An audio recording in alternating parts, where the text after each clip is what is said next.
Bonjour mon ami, c'est Lucia Léon Félix, coach en stratégie financière et business.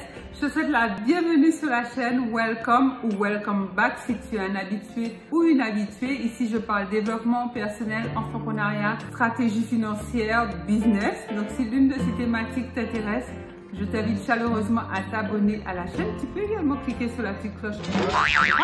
Comme ça, tu seras averti par notification à chaque fois que je mettrai en ligne l'une de nos nombreuses vidéos hebdomadaires qui t'apportent du bon contenu comme celle que je m'apprête à partager avec toi dans quelques instants pour booster tes finances et surtout te permettre d'atteindre ce niveau de sérénité, de sécurité et de bien-être auquel tu aspires. Deuxième chose, va en barre de description, tu verras un lien, clique dessus, il s'agit d'un tout petit questionnaire super rapide à remplir.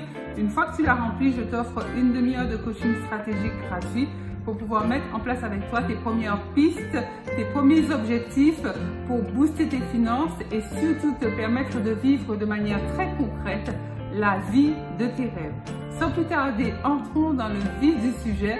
Aujourd'hui, nous allons voir ensemble comment cesser d'être pauvre. Aucune personne, mon ami, n'a réussi à maîtriser une somme d'argent, quelle qu'elle soit, s'il n'a su se maîtriser lui premièrement.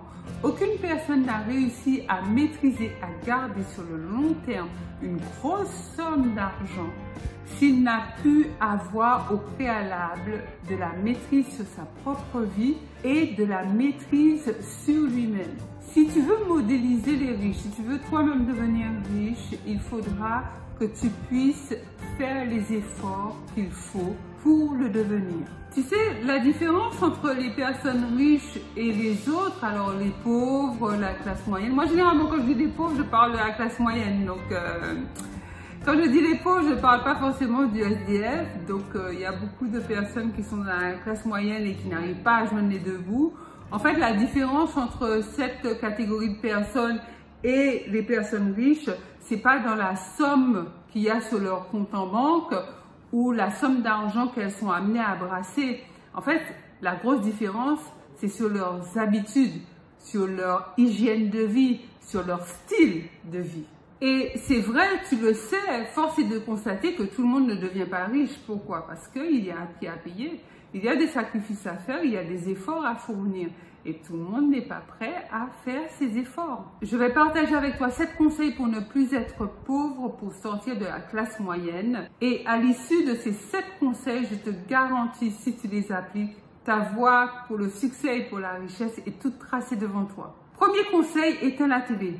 La télé est une source de distraction qui ne t'apporte rien. Rien de bon, rien de concret. Je veux dire, le seul moment où tu peux tolérer la télé, c'est si tu as un besoin de décompresser, de passer à autre chose, de te vider la tête. Il y en a qui aiment bien aller marcher dans la nature, il y en a qui aiment bien jouer avec leurs enfants, ou jouer avec leurs chiens, ou faire du jardinage, ou faire du crochet. Peut-être que toi, ça sera de regarder une bonne série sur Netflix. Ça, il n'y a aucun souci. Mais regardez les émissions abrutissantes, télé-réalité, les shows débiles, etc. Ça ne sert absolument à rien. D'ailleurs, il y a un leader qui dit que les personnes riches ont de grosses bibliothèques et les personnes pauvres ont de grands écrans de télévision. Lorsque tu vas éteindre ton téléviseur, tu vas gagner du temps pour te former, du temps pour lire, du temps pour accroître ton expertise, du temps pour bosser sur ton business. Et ce temps-là est précieux. Deuxième conseil pour cesser d'être pauvre, c'est arrête les crédits conso. Plus de crédits conso, tu sais, les X fois sans frais. Ça sert à rien de vouloir vivre avec de l'argent que tu n'as pas. Si tu veux t'acheter un téléviseur à 2000 €, économise, achète ton téléviseur. Si tu n'as pas les moyens, tu l'achètes pas.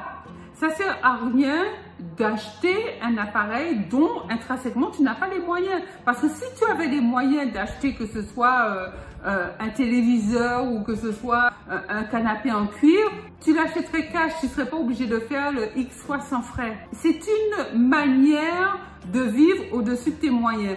Ne fais pas de crédit consommation, c'est de l'endettement pur et simple. Troisième conseil, ne mange plus dehors. Tu manges tous les jours dehors ou au resto avec tes collègues. Même si tu ne fais que t'acheter un sandwich ou prendre un plat à emporter, peu importe.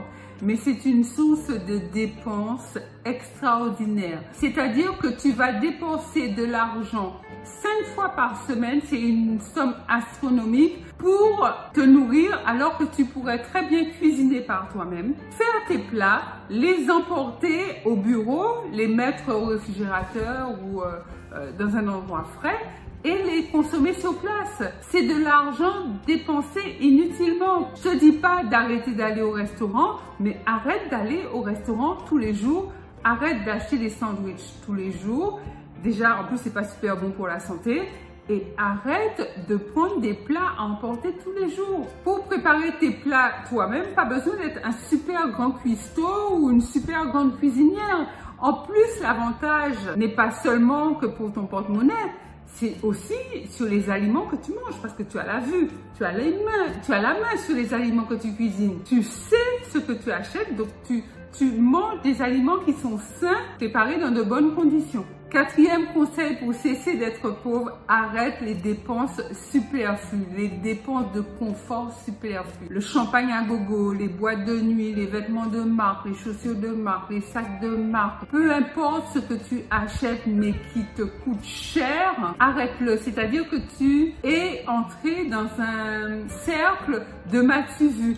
Tu achètes des accessoires, tu achètes des choses pour montrer aux gens, pour épater la galerie, alors que tu pourrais avoir le même niveau de confort à moindre prix, ou alors arrêter d'acheter ce genre de choses parce que en fait, tu n'en as pas besoin. Tu n'as pas besoin de t'acheter ta 15e paire de chaussures ou ta 40e cravate ou ta énième montre. Si tu as 2, 3 montres que tu aimes bien, c'est très bien. D'ailleurs, même si tu n'as qu'une seule montre, du moment qu'elle fonctionne, c'est très bien. Enfin, je veux dire, c'est de revoir ton mindset pour éviter justement d'entrer dans ce genre de dépenses inutiles qui est de l'ordre du confort, mais en même temps un peu bling bling, un peu m'as-tu vu, pour revenir à l'essentiel. 5e conseil pour sortir de la spirale de la pauvreté, qui est un peu lié au précédent d'ailleurs, c'est évite le superflu en te détachant du regard des autres. C'est-à-dire qu'à partir du moment où tu vis pour toi-même, tu respectes tes propres goûts, tes propres envies, tu ne subis pas les dictats de la mode, de la société, tes goûts ne sont pas motivés par rapport à ce que tu vois dans les magazines, sur les pages Instagram, là tu commences à gagner et à garder ton argent. Quand tu arrives à te détacher du regard des autres, parce qu'en réalité tu n'as pas besoin du regard des autres, ni de l'approbation des autres, ni de la validation des autres, ça veut dire que tu te recentres sur toi-même et sur tes vraies envies et tes dépenses automatiquement seront judicieuses ou ne se feront pas parce que tu sais très bien que toi tu n'en as pas besoin. Suis ton cap, garde-toi comme modèle. Tu es ton propre cas particulier et tu restes concentré sur ton objectif, sur tes objectifs propres. Tu te défocalises pas en regardant ce que font les voisins. Et en plus, cerise sur le gâteau, ça va éviter que tu te laisses gagner par la négativité des autres. 6e conseil pour cesser d'être pauvre, c'est de te payer en premier. Tu as besoin de te payer en premier lorsque ton salaire tombe ou tes investissements, tes bénéfices sur tes investissements financiers arrivent. Tu dois te servir en premier avant de payer tes charges, de payer tes impôts, de payer tes factures, etc. Tu prends entre 10 et 30% de toute somme qui arrive sur ton compte et tu l'épargnes. Tu la mets de côté. Cela te permet de garder une partie et une bonne partie de tes revenus tous les mois. Une fois que ton épargne est faite en début de mois, tu vis avec le reste. C'est à toi de t'organiser. Tu vis avec ce qui reste pour payer toutes tes charges, payer tes impôts, te faire plaisir à ta famille. C'est à toi de t'organiser. 7e conseil pour sortir de la spirale de la pauvreté, apprends à te détacher du manque d'argent. Les personnes qui sont focalisées sur la peur de manquer, la peur de rester sans argent, la peur de ne plus avoir d'argent, de manquer de quoi que ce soit, c'est l'esprit de pauvreté qui génère ça. Fais en sorte de sortir des émotions ou des impulsions liées à l'argent, entre dans le sentiment que l'abondance, elle est là pour toi et elle est là pour tout le monde. C'est pas forcément facile, ça peut sembler un peu ou cliché. C'est la vérité, c'est-à-dire que les émotions que tu auras par rapport à l'argent vont te générer plus d'argent ou vont repousser l'argent de toi. Voilà mon ami, mes 7 conseils pour sortir de la spirale de la pauvreté. Dis-moi en commentaire lequel de ces conseils te parle le plus, lequel tu es le plus prêt ou prête à appliquer dans ta propre vie. Je me ferai un plaisir de te lire et de te répondre. Pense à liker cette vidéo, à la partager massivement tout autour de toi dans tous tes groupes et tous tes réseaux sociaux. Comme ça, notre belle communauté continue de grandir. D'ailleurs, tu dois faire partie de cette communauté, donc abonne-toi si ce n'est déjà fait. C'est Lucia Léon Félix, coach en stratégie financière et business. Je te dis à très bientôt pour une nouvelle vidéo. Bye bye.